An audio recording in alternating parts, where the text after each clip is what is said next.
Welcome to another episode of What's the Hype podcast. The building. And an interception, and you're not down by 10 anymore. Andre Hal, his second interception. To get you the information that you need to start your own business and do your own thing. And I felt like it gave me a good perspective. I was not the first person to go through what I went through.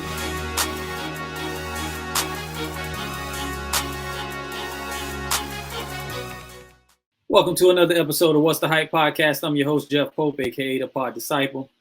I'm your coach, Andre Hal. Man, Dre, we at it again, man. I think we've had a pretty interesting season. We've kind of covered a lot of different perspectives on our season this year. Just excited to add another individual that I've had the pleasure of knowing for some time now. Former teammate of mine, Miami native, Bethune-Cookman alum. He's actually an HBCU national champion, so we'll talk a little bit about that. MEAC conference champion. Academic, all American academic selection, former Arena League professional player, 10-time international champion. That's something else we really want to talk about. Certified mediator, trainer, business owner. He actually has a master's of dispute resolution from Pepperdine University School of Law. He's currently working on his PhD, managing director of Walls Security LLC, and he's the owner of Walls Doc Prep, and he's an author. Man, I mean, the Wow. accolades just goes on, bro. So I'm just excited to bring my guy onto the platform, Jaermal Walls. Welcome to the podcast. Hey, thanks. Thanks for having me.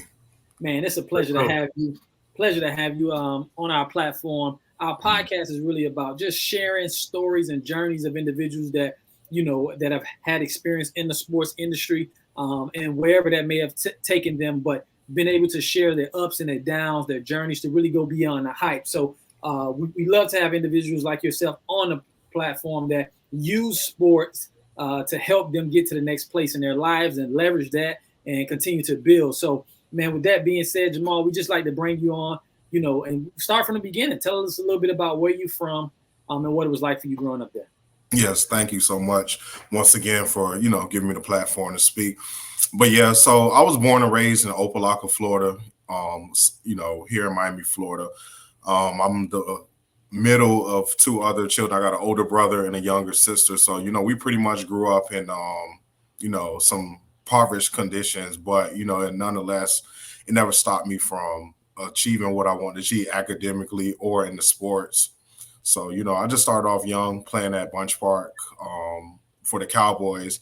And, back in the 90s, everybody was a Cowboys fan. Emmitt Smith, Troy Aikman, Deion Sanders, everybody wanted to be a Cowboy. So, that's just pretty much what led me to want to play football. And it just so happened that the team that, I started off playing for was the Cowboys. So, it's been a great journey thus far. So when did you first start playing sports?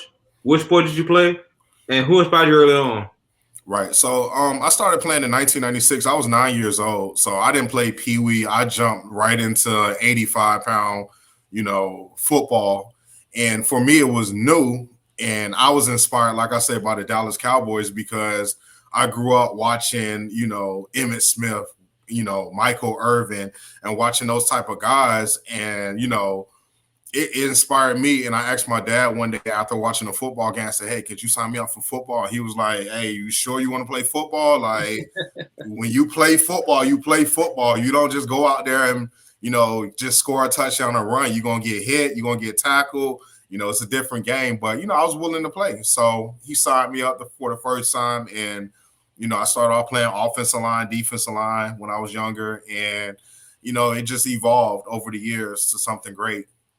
Man, so you talk about growing up in the 90s and being fans of Dallas, the Cowboys. I had so many young community members that were fans of the Cowboys, the Deion, the Emmett, the Michael Irvin. I couldn't stand it because being a Miami guy, I bled everything Miami. So, of course, Our Dolphins wasn't always that good. Of course, Marino, was around and he did his thing, but we never could get over the hump. So, I appreciated the Cowboys, but I really didn't. I wasn't on that type of bandwagon because I'm like, man, this is hometown for me, and I love my Miami Dolphins. But man, the Cowboys at that time, man, there was no bigger stars on in the NFL than those guys, Right. But yeah, with that being said, you say you started off playing offensive line, defensive line. As you made your way through the Little League or Pop Warner. Talk about, where you decided to go to high school and a little bit about some of the guys you might have played with at your high school. Right. So I was going to go to Monsignor Pace High School, which was literally 2 minutes away from me where I live, where we stayed at. But unfortunately, from the financial side, my parents couldn't afford it. So I had to go to my home school, my district school, which was Hialeah Miami Lakes Senior High School. So I ended up going out there in the 9th grade and, I was ready to play JV. I was ready to, explore high school football. And it just so happened that when I got there, I performed to the point where I didn't play JV. They took me straight up to varsity. Wow. So here I am, 9th grade, 14 years old, big time high school football, Jeff, because you played at Miami Northwestern, so what time it is when you play under those lights. Yeah. And it was like a shock for me, but it kind of grew me up fast in a sense. So it made me serious about football, even more serious, because I realized the stakes were higher. So, just being in 9th grade, being on varsity, going straight into, the big time game, we playing against the Carol Cities and, Hialeah High, which was our big rival, it was different.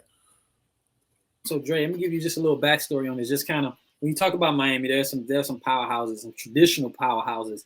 And Hialeah Miami Lakes is, they've kind of had guys that came out of there, different guys, whether it be Rohan Davey, some of those other guys that went on to have success. But traditionally, they're not really like the quote unquote powerhouse, because the guys from Opelika may end up going to, if Pace during that time was a powerhouse. So a lot of guys were going to a private school called Monsignor Pace.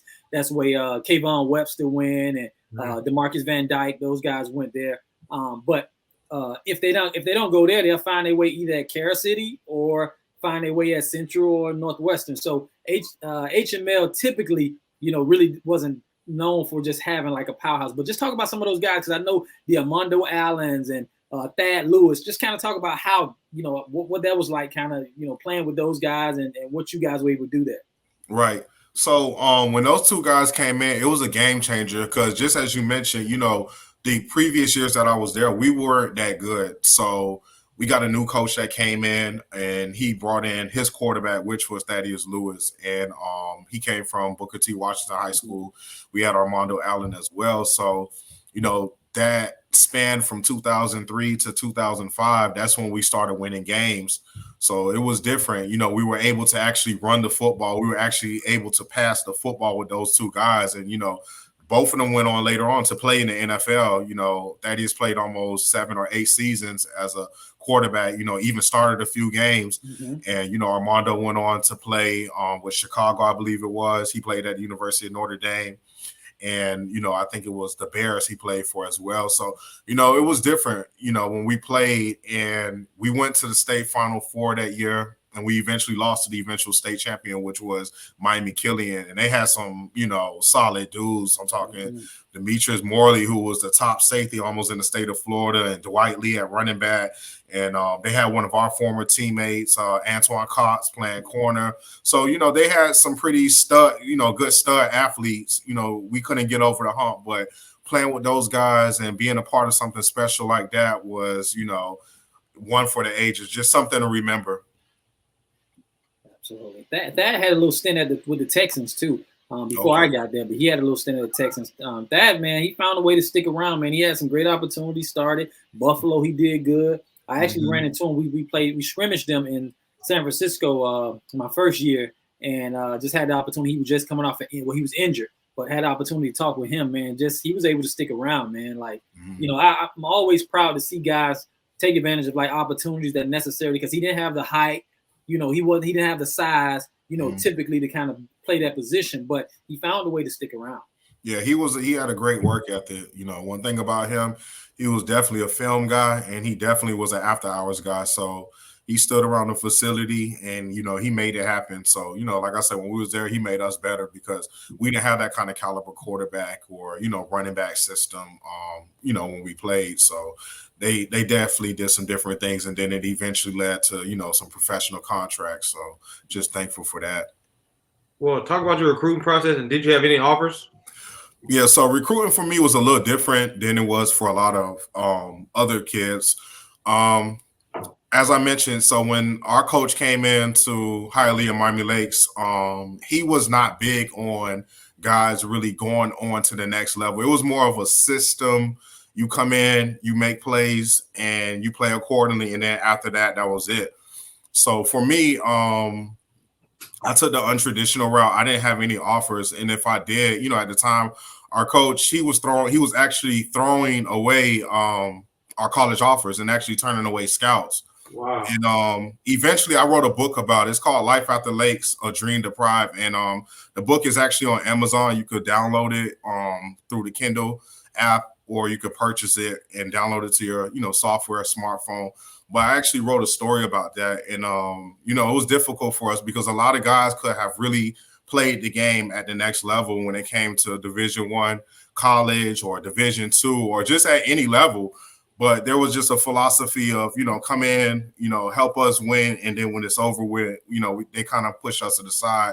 So it was something for me that fueled me to, get myself prepared to say, hey, like, I know I've earned everything I can earn in this game of football. So if it's up to me, I'm going to keep going, regardless of what this coach says or what he believes. So, that led me to walking on at Bethune-Cookman. Right. Before we get there, like, that's interesting because coaches, ideally they like to, help the kids go on to the next level because it helps them. It looks good for them, to have kids highly recruited, to have kids going on to the next level. But in most cases, you have coaches that have their favorites or certain guys that they're trying to push. You know what I mean? And unfortunately, man, just to kind of hear that, man, that's so disappointing. But talk about after graduation, you had no offers. Talk about, what was that like before leading you up to arriving at Bethune-Cookman University? Right. So pretty much after that recruiting phase was over with, that was a class of 2005. So I just pretty much buckled down and say, hey, look, for the next year, I think I'm going to just do some research. I'm going to find out some things that I need to find out so I can walk on at a university. So, I had to figure out how was I going to do it. So taking the ACT, because, we didn't get coaching on taking the ACT or the SAT. So that's something I had to look forward to. The NCAA clearinghouse, that was something that I had to study as well and find out what eligibility, the core GPA, just different things that, we weren't taught. And like I said, for me, I was first generation everything. So it was like no one was guiding me to get to that next level of understanding in that aspect. So I took a year off. I was working at a local Wendy's that was near my school, my old school after I graduated. I worked there for a year. And during the time, my shift was 6 a.m. to 10 a.m. And I was doing this 3 days a week, getting paid bi-weekly. But in the midst of that, I was still training. I was still going to the gym every evening. I was still going to the track running. I was still preparing myself as if I was in season, but I wasn't playing yet. So, whatever opportunity that I would get, I would be able to, hit it head on. Well, talk about your experience walking on the football team. Right. So when I walked on at Bethune-Cookman, I actually came out there maybe 2 weeks before school had started. And I went out there and watched the practice. And I just remember guys always saying, even the coaches, like, when you play Division I or 1AA football, it's a different demon. When you get out there, you got big, fast, strong guys. You got guys that are, highly recruited coming out of the air. These are 3-star and 4-star athletes. So I wanted to see what the hype was. I said, okay, well, I know I played in Miami-Dade County and I played some of the, against the best of the best. So there's no way they could tell me I can't play against, these 1AA or 1A kids. So, I went out to practice and I was watching and I just told myself, I know I could do this. So, at the time, I believe it was Coach Ross. And Coach Mark Lippens. They were in charge of recruiting. And I walked to the office and I was just telling them, hey, I was a new student at the school and I was looking forward to walking on. So they told me to give them the PIN code to the, clearinghouse and they would check and see if I was eligible. And, I just remember having that itch and feeling like, wow, like, I can't wait until I'm cleared because I know, like, if I walk on out here, I'm going to make the team. So, I was just, I was ecstatic when I got to Bethune-Cookman. So your walk-on process, because again, for me, similar story. Eligibility, not sure what it took to be eligible to go right into college and play. So I had to go and sit out a year, and then walk on at Bethune-Cookman as well. So I remember you coming out for the team, and of course, guys that's on the team is always, it's always that challenge when you have guys walking on, but it was always a competitive environment. So I can remember, you coming on and having the opportunity to walk onto the team and wreaking havoc, right? Because again, you got guys that have scholarships, guys that that have kind of been fortunate enough to kind of come in day one and have that kind of laid out for them. So when you came in and was shaking it up, man, it was almost like, it kind of became this thing like, man, this guy is serious. He's a weight room guy. You wasn't talking much, guy. They almost was like, calling you like Debo because you was a weight room beast. Right. Talk about just the opportunity of finally getting out on that field, showing what you can do, and then, having the opportunity for Coach Wyatt to kind of believe in you. Right. So when I came out there, I just noticed, I said, look, I played defense a lot all my life. So if it was any way I was going to make the team, I had to show them that, I could get off blocks. I would be able to, stuff the hole. I would be able to get to the quarterback. So when I get over there, he was like, okay, here's the first day of practice. I go to the equipment room. They fill out my equipment. I'm eligible now. So now I got a chance to prove, who I am. So I get out there, and some of the guys I was going against was Big Ruben Mordecai, him, Deron Barnes, some of those guys, Big Robert Williams, RIP, and just going against some of these guys in practice, and especially, with Deron Barnes, because he was the center and I was playing nose guard. So I was just telling myself every day, like, yo, you got to get off this football. You got to get off this football. Like, don't let them block you. Don't let them drive you off this ball. Like, show these coaches you can shed a block and make a play. So my mentality when I was in class all day was I'm just like picturing practice. Like, I'm just picturing what I'm going to do in practice. So when I got out there, I was able to just take that aggression and just apply it. And Coach Wyatt, he just started noticing. He said, yo, that kid Walls, he was like, man, he's something serious. And so now that I feel like I'm getting accolades from the head man, it's giving me even more, even more confidence. I'm like, now I got his eyes. So now I'm going to continue to make plays. So, the weeks went along, and it was the third week, and I was getting ready to go to a scout team, and he was like, no, come here, take that off. I want you to come over here. And he started putting me on special teams. And it was crazy because the first game, here I am just walked on 3 weeks ago, but week 4 of the season, I'm getting ready to travel with the team to go play Morgan State. So, it was a blessing in that, right, to just be able to go out there, perform, and just go from being a walk-on who not supposed to be playing to now you're actually like in the lineup. You're going to play. You got a jersey. So I just remember calling my parents and telling them like, hey, like I'm traveling this week. And they were like, man, like we proud of you, good job. And, my dad just telling me, take care of what you got to take care out there on the field and just take advantage of your opportunity. Man, just again, relating to that, because we know how, fortunate we would be as a walk-on to be able to have the opportunity, because it was not guaranteed. No one knew who we were, you know what I mean? And then come out and to kind of make a name for yourself. But on top of that, being from a HBCU provided opportunities like this, because I'll speak of a coach like Alvin Wyatt, who, if he see that you are willing to put it on the line and you have the ability, he's not gonna, hide anything else or try to hide you. Right. I can remember me walking on and, again, one-on-ones with DBs and guys that's highly recruited and guys that got NFL opportunity. When I started putting it on them, Coach he would come put that spotlight. Come on, let's, and encourage you and give you that confidence. So, man, like I definitely have to just recognize him, because it didn't matter where you came from. If you can get in and you can do it between those lines, he was going to give you that opportunity. Right. And that, that's why I thank God for Coach Wyatt, because, just like I said, that season of my life and what I had just dealt with, I was looking for the next best opportunity. And, at that time, their defense was stacked. Yeah. They had Torian Charles, Dennis King, Ramon McCullough, Josh Balloon. These are some big time, these guys were big time recruits. And I just felt like it was an honor just to even be on the same defense with them, to even be considered to, even play behind one of these guys. So, it was different for me. But like I say, it gave me that hunger for more.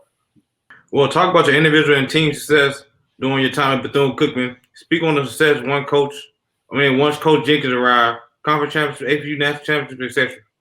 Right. So Coach Jenkins, when he came, for me, it was a transition part of my life because at the time, that's when I had my twins. They were just born, and at the time, they were born premature. So here I am, a new coach. Don't know me from a can of paint. I'm getting ready to have 2 children, and then they're premature. So like the emotions was everywhere. I was telling myself, if a coach come in, he might not accept the fact that, here's a guy who is on scholarship and who's fighting, but, he got some issues that he had to deal with. And, he actually was more than acceptant to that. So, he gave me the spring to not only perform and show that I belong, but, I had to show him who I was also as a father first and as a man, and he respected it. So, going into the summer, I didn't make any excuses. I still trained. I still was out there with the team, but my schedule was just different because once those activities was over with, I was going straight home to be a parent. And he was more than, accepting of that. And during the season, it grew me up because I knew I had some kids that I was playing for, a legacy that I was playing for. And I got a coach who come from a Division I program who understand football. So, once those things and all those, those characteristics kicked into play, it was downhill from there. Like the season went so smooth, and he just gave me the opportunity to continue to be a starter. I still started, still played, still made plays. And, like Jeff mentioned, I became an academic All-American because I was always serious in the classroom because I always felt like, if you could do it academically, there's nothing else they could tell you. Because after the game of football is over with, this is something that you're going to need. And this is what's going to continue to open the door. So, end up becoming an all selection for academics. And then, that year, we won the HBCU National Championship, Harris Poll #1, MEAC Championship. And, it was just different. That senior year was, it was big time, playing on ESPNU almost every week. We had like 6 or 7 games on ESPNU. So it was like, it's just like a dream come true. Here you go walk on one year, but then here you go in year 4, you playing on national TV and you're a national champion and, the list goes on.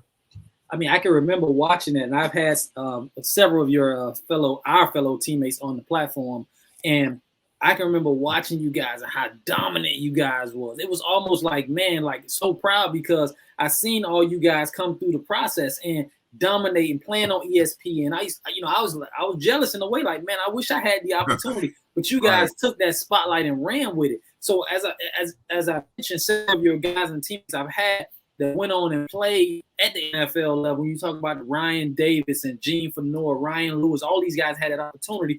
Were you thinking at that time, man, we're playing so well, I have the possibility of playing at the next level? Right. So, yeah, that defense was stacked. I mean, we had Reggie Sanderlands at linebacker, Ryan Lewis, Mr. Pick Six. We had some studs. Like we really our defense was dominant. Like we were scoring touchdowns on defense. Like the offense was doing their thing, but defense, like those guys really held it down. Gene Fenor, we had Michael Williams at safety as well. So, our defense was stacked. And, all those guys went on to get a chance to play in the NFL or go to a mini camp or something just pertaining to the next level. And, those guys, they played the game different. They played with a grudge on their shoulder, every week. And, Brian and Reggie, they came in and they sat behind, I think it was Josh Balloon and some of the other linebackers that was before them, but they was itching to play. So when they got their opportunity, it was just downhill. I played next to Dexter Jackson as well, who was an all MEAC defensive tackle. Yes, sir. And, just to play with those guys, it was different. Everybody earned it. Dex went on to play almost 8 or 9 seasons in the AFL and was a very dominant player, And, Gene Fenor as well, he was, another guy like a pound for pound weight room, yes. Very humble, guy. Like he worked hard. Mike Williams, weight room guy, film guy, excellent athlete, Probably one of the best athletes I've seen, bro. Hands yes. on. If it wasn't for injuries, He definitely would have made money in the NFL being about 6'2.5", 215 pounds, Solid. chisel, fast, can run. Bro, if he wouldn't have got hurt, he definitely would have made him some money in the NFL easy. Yeah. And it was crazy because me and Mike, we was real tight off the field. So like at my house, I used to have a den, and I turned the whole den into like a weight room. So we go work out, with the team. We go to dinner, and then like 9 or 10 o'clock at night, here we go at my house because I was like right across the street from the school, and we in there bench pressing and got the music playing and watching videos and stuff. But it was just those kind of nights that were reminiscent of the plays that were made on the field.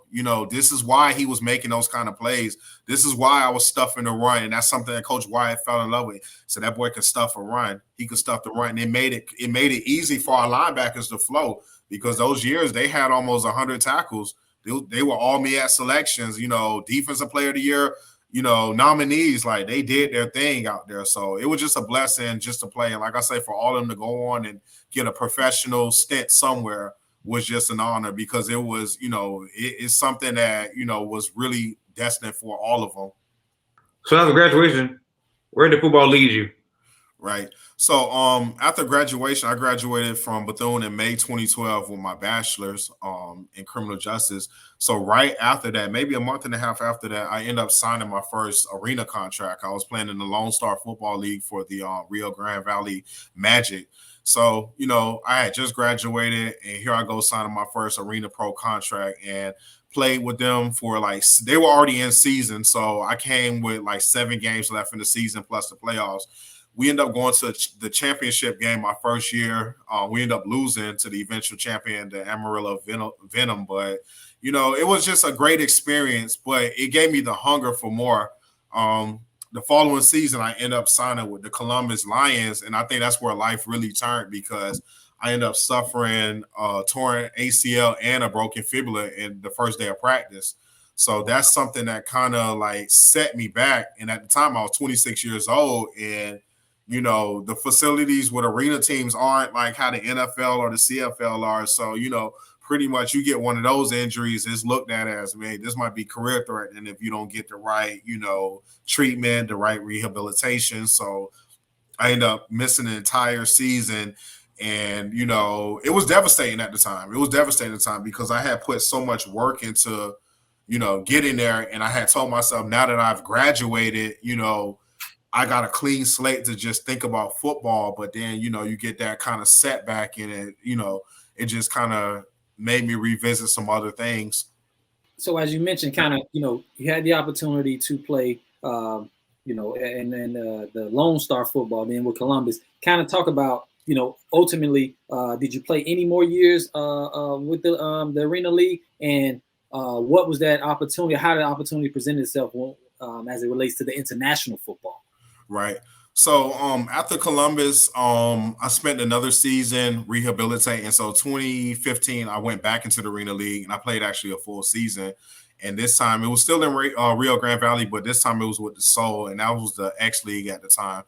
And I ended up playing there. And then 2016, I didn't play at all. And then 2017, I ended up getting drafted into the Rivals Professional Football League on the RFPL. So I played there in the entire season.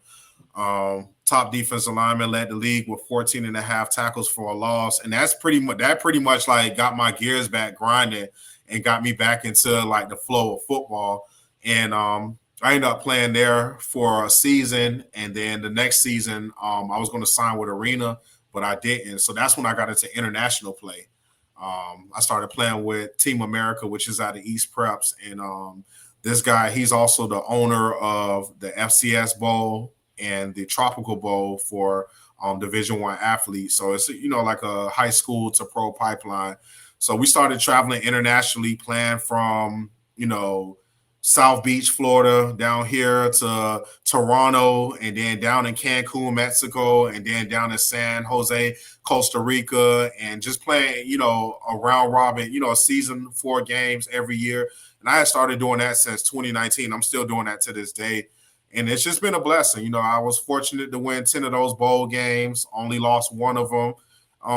Just seeing the world from a different perspective, playing football on different soil where football is not, countries where football is not their first preference. Right. And we come from America where football is the pillar of sports. Mm-hmm. So, to go to other countries and be able to play the game is different.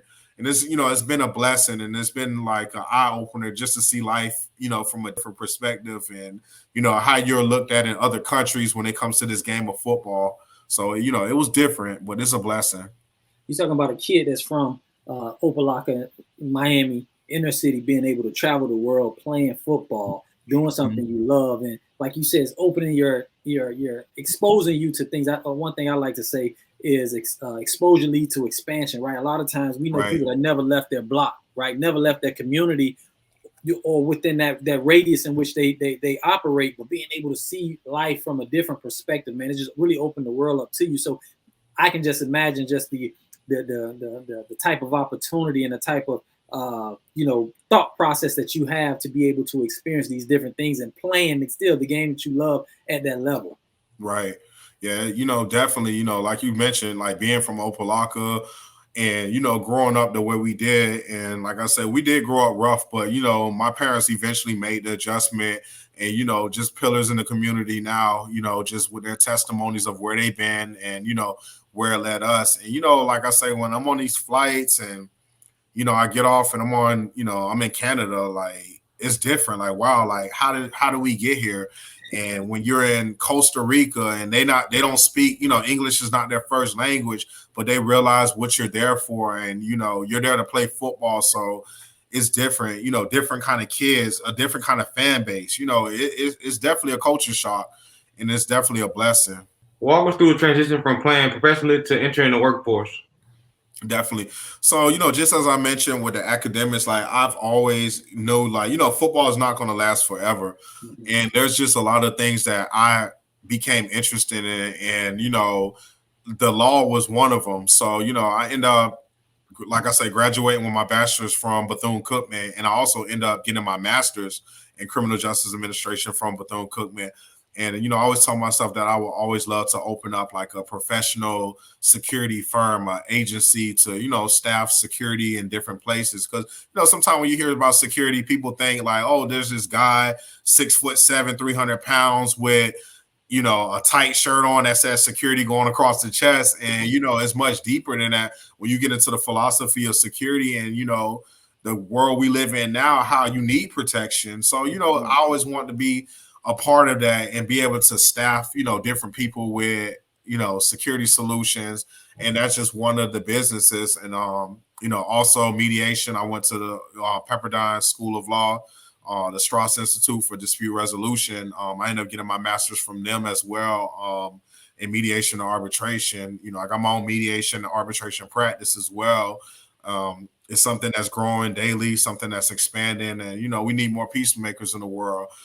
Solving disputes, everything can't go to litigation, harsh reality, everybody can't afford an attorney. Right. And, just being able to be for the community and, coming from where I come from, I realize conflict and the different things that take place on a daily basis that, sometimes poverty, conditions don't allow for people to get the results that they're looking for with the court system. So that also led me to Walls Doc Prep, which is a legal document preparation, business I run as well for pro se litigants, pro se meaning, you're self-represented and, just opening those doors for people with, post-criminal conviction, you want your records sealed or expunged, different things from our community. Cause, like I said, I grew up and I knew the guys that I grew up around and the different families that are affected by a lot of these conditions. But sometimes you're just not fortunate to be able to afford it financially, but where there's a will, there's a way. And if you got somebody that's going to help you, facilitate these documents and, just get these things in place, it empowered me to want to empower my community. So I became business minded, not only with football, but as a person as well. And just trying to take my education to the next level. So that way I'm able to teach others and, open the door for others, because the best gift you can give to anybody is teaching them something. Yeah. We can always say, what can I get for you? What can I give? But to teach somebody something that's going to stick and that's going to continue to grow, that just gave me that business, mentality. And it just helped me, want to expand business even more everywhere. And wherever I can help, I can help. I think as you talk about academics, and I think one thing that we did establish too, while we was in school at Bethune, a lot of us, because we had quite a bit of walk-ons, guys who knew that they had to take care of business in the classroom. I think we kind of set a standard where a lot of our teammates and guys, as you mentioned, Dexter Jackson, who was also an academic, a guy who did well, and so many guys that kind of blazed the trail. Myself, graduating early, picking up, getting me a minor, doing those different things, but understanding from a walk-on perspective, man, education, we can't take it for granted because we had to pay our way to school before we got a scholarship. Right. So understanding that just kept us focused on making sure we take care of our schoolwork. We weren't just focusing on sports. But I know as of, you mentioned you got your master's from Cookman, and then you went on to Pepperdine School of Law. Just kind of talk about your recent academic and now even working on your PhD. What was the inspiration behind that of saying I need to go and get these different certifications or accolades? Like what was the inspiration behind it? Right. So I realized, just doing study and, titles don't mean anything, but credentials, people seeing that you're accredited, you're an accredited source. And a lot of times, in the law game, you don't see there's not really a big time representation of African Americans. So it's kind of different. So when you're putting these credentials and you put in these accreditations before your name, it kind of makes people wonder, okay, who is that? And then they find out, oh, he played football too. So, there's a correlation of saying he's not just an athlete, but this is someone who's a scholar as well. So, when you're going out there, you want them to put some respect on your name, and when you go out there and you're talking to these different, at Pepperdine, you're so fortunate to learn from international and domestic, lawyers, arbitrators, international mediators, judges, former attorneys. And when you look and you talk to them, they're just like us. They're just like us. They just have a little more knowledge. So I just look at it. If they can do it, why can't I? Why can't I do it? And then why can't I teach others to do it? So it's just like the gift that just, pretty much keeps on giving. So when I go out there and I get these certifications, I'm going to someone's class and I'm going to learn. And once I learn, I want to be able to teach someone else that. So, even with the PhD, family studies has been something that's always, intrigued me, just learning about the home and learning about childhood experiences and how they affect us on a daily basis, how they affect our mindsets, how do we make decisions, our financial literacy, just so many different things that, we might be disproportionately, not at advantage as other, communities, but once you learn it, and once I want to learn it, I want to teach it to other people. So to keep learning and getting those credentials, it's not about the title, but it's about helping and what I can do with it. So when they come research, a year from now, Dr. Jaermal Walls Sr., they can say, yeah, he know what he's talking about. He been around the block a couple of times. And not only that, but the example you set for your kids too. You know what I mean? Like you said, where we come from, you was fortunate to have, both parents, I grew up single parent, but so much of our upbringing, and I'm learning so much about that as an adult and being in the mental health space and different things like that, growing up and the experiences you have shape you as an adult, you know what I mean? And being able to understand that dynamic, not only to help other families kind of go through that, but also be able to tailor the way you raise your kids and what type of lasting impact that have on that, man. So that's tremendous that you're doing that and bringing that type of light to the community, because another thing we talk about on the podcast is really that mental health space, understanding, because we just so taught as Black men, you don't cry, don't show your emotion, right? You suck it up, but that is not bode well for us as we make those transition into the workspace, as we make that transition into dealing with different other races and things like that. Is just, being emotionally stable, emotionally sound can take us so far. And it can help our kids and those that's coming after us as well. So I commend you on that. That's amazing. And that's why, with family law, that's like my top, practice. Like I love dealing with families. And just as you mentioned, the emotions of things. And, a lot of times, especially for, the males, for the fathers, they come to court and say, oh, I can't do nothing. Oh, I'm going on child support. And it's just like, once you learn your rights, we all got due process. Once you learn your rights, once you learn what you can do and what you cannot do, you use it to your advantage. And that's why I say, like, the gift of teaching that to other people to say, hey, look, you got just as much rights as she has, or she has just as much rights as you have. So let's make it work. Let's follow the law. Let's go under the laws. Let's figure out what we can do and let's make it, because we have to stop passing down to our children the trauma. Like, we're not passing down inheritance. We're passing down trauma that was never corrected. We're passing down, the divorce. We're passing down, these different things that they shouldn't be inheriting. And it makes it harder on them to succeed when they have to play off of what we didn't correct. So, just coming in as a family law mediator and, like I say, helping out pro se litigants, for me, it's the gift of trying to help these families become one again. Even if you move on, things don't work out all the time.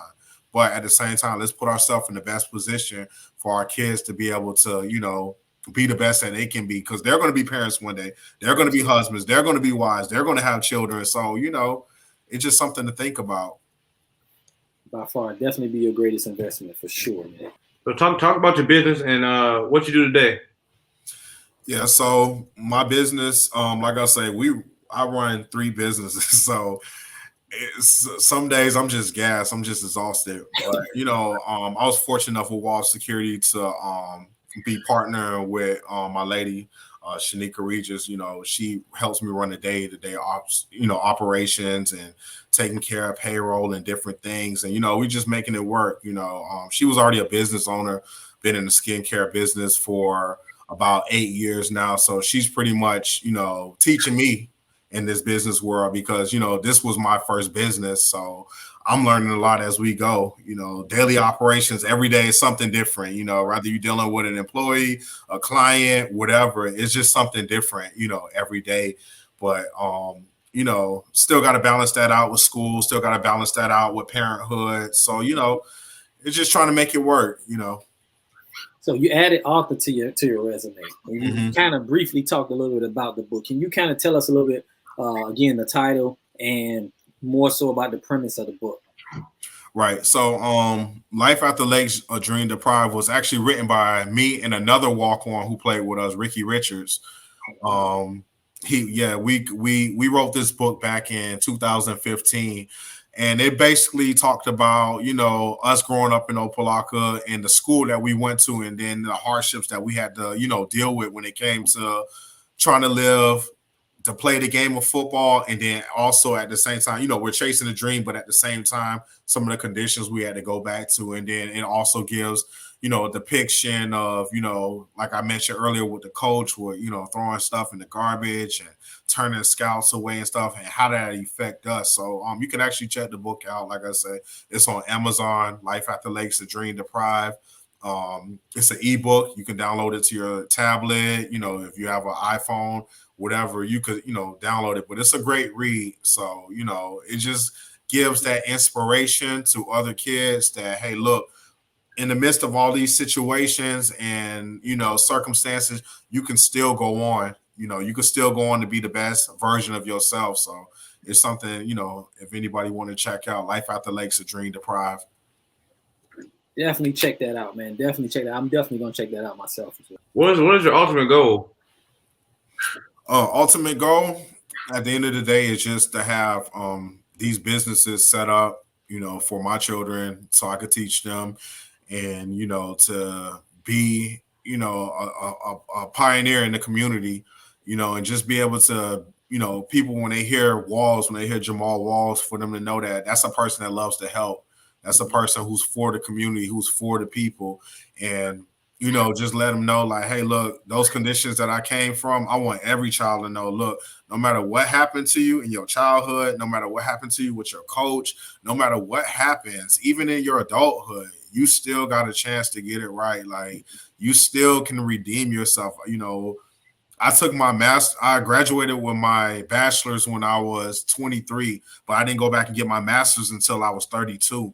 And, you know, just that time period, like I tell people, it's like you didn't give up. You had interruptions, but you didn't give up. So a lot of times in life, we're going to have those interruptions, but it's up to us to continue and to fight. So if I could do it, I know you can do it. And if you can't do it, I help you the best way I can. So, you know, I just want to leave my mark as a helper, a teacher, a motivator, and somebody who you can just look at one day and say, hey, like, he never gave up. Man, I'm so proud of just your experience and being able to share, you know, what you went through, because what I've learned and had the opportunity to obviously be at a high level in the game of football. I saw that, you know, there's a lot of guys that just needed a little more information or a little more resources that would have probably potentially gave them a better shot at making it, you know, longer or having that good transition after the game was over. So being able to share information with individuals and reach the kids early so that they can have this information and knowledge as they put themselves in position, man, I think that ultimately doing that service, man, I think that we can touch more lives than we can even imagine. So, man, I'm proud of you. I appreciate you coming on, sharing your story. It's an unbelievable story. It's actually believable because you did it, and being able to share that before us, man, and with the younger kids coming behind us, I definitely am inspired to share this so that others individuals coming down our path of where we're from or then the type of environment we're from, that this can be inspiration to them. Dre, you got any other questions for him? Yeah, definitely, man. You just inspired me, man. I'm kind of going through that right now, trying to like what's next for me, like after football, like what's next for me. Like you just inspired me, bro. Like you did a good job, bro. You did a great job, of, like just taking to the next level, like just doing something else other than football. Like that's what I'm right now, trying to find out what's next other than football. So that's what I'm right now. So you did a good job with that, bro. So I really appreciate you being on the show and talking to us about that, bro. Appreciate it. Definitely. Thank you. All right. And like that said, man, another great episode down. Make sure you like, subscribe, and follow us. I will appreciate you until next time.